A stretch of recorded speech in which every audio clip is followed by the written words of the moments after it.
Como cada mes de mayo, Badalona se viste de fiesta y se pone el pañuelo, este año naranja, para celebrar las fiestas de la ciudad, donde el punto álgido será el día 10 de mayo a las 10 de la noche, donde se procederá a la cremada de este dimoni. Y con él, todo lo que los ciudadanos quieran quemar del año.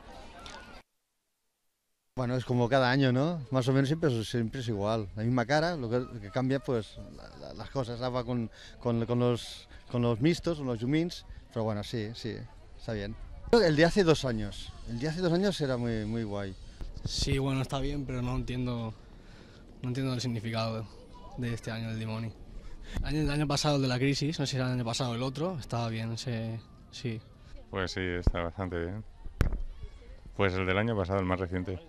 Sí, uno que iba con un barril grande y había otro, como iba otro con una capa, con la capa normal y vestido capa y qué más llevaba, no es que no me acuerdo ahora más de qué llevaba ahora.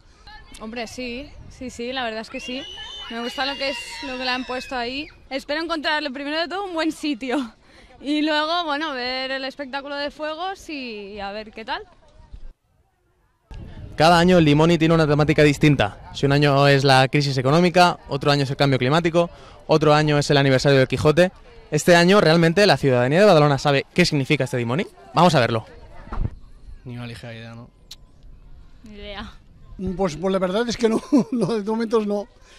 Parece que es un demonio con la cerilla, pero no sé nada más, no. La verdad es que me he fijado demasiado. No sé qué debe representar. No sé, no tengo ni idea. Sé que va con los mixtos, pero no sé, no me he fijado mucho. Realmente no. Es que no soy de aquí y bueno, la verdad es que es la primera vez que lo veo este año. Siempre he estado para las fiestas, pero nunca lo he visto.